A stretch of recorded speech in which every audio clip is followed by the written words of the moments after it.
իր մեջ պարունակում է տարածքների ինքը օգտագործեց վերադարձ, ես օգտագործեմ անցնում բառ։ Հասարակությունը իհարկե դրանից տեսակ զարմացավ, դժգոհություն արտահայտեց, բայց եկեք հասկանանք եւ ընդունենք, որ 1994 թվականից Բիշկեկի խաղաղության կամ զինադադարի ավելի ճիշտ համաձայնագրից հետո այդ սկզբունքն է գործածվել տարածքներ ինչ որ մի բանի դիմաց։ Սկզբից դա եղել է տարածքներ կարգավիճակի դիմաց, հետո կարծեք թե տարածքներ խաղաղության դիմաց, դա փոխվեց, ապա այս վերջի ստեղծան քննարկումների տարածքներ միջանկյալ կարգավիճակի դիմաց։ Սա նորություն չէ։ Մենք այն ինչ որ ցանել ենք 94-ին, զարգացրել ենք Մադրիդյան սկզբունքներով 2007-ին, 2011-ին նորից ամրագրել են Կազանի փաստաթղթով ըստեյության ստանում ենք։ Այն ժամանակ երկու նախագահները Տեր-Պետրոսյանը եւ Քոչարյանը խոստաշուտ բանակցում էին, իրենց համար այս ամբողջ, այսինքն նման զիջումները տեսական հարցեր ենք լավ են հասկանում, որ իրենց իշխանավարության օրոք նման հարցը գործնականորեն իրենց առջև չի ծառայնա։ Հիմա բայց արդեն անցել է բավականին երկար, ասում են բանակցային գործընթացը 94-ից ի վեր գնում է, դրա համար այս այսպես են տարածքների հանձնման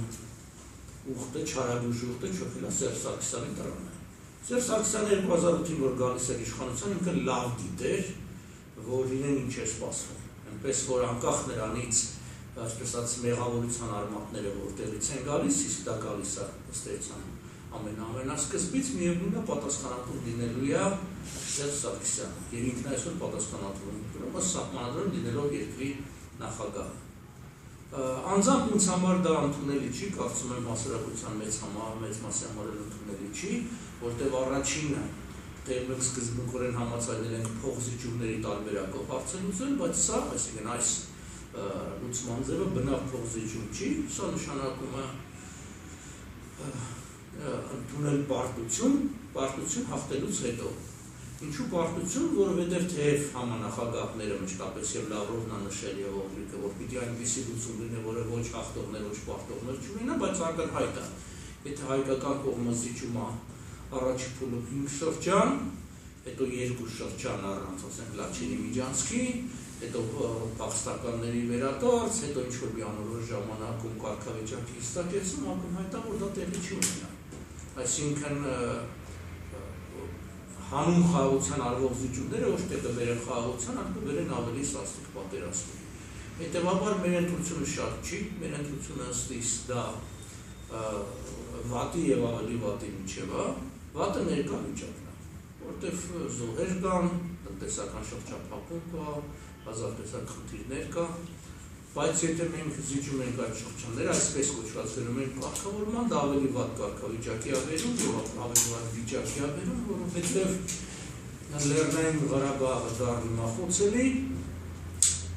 նրա բնակավայրերը անմիջականորեն հայտնվում են գնդակոծման եւ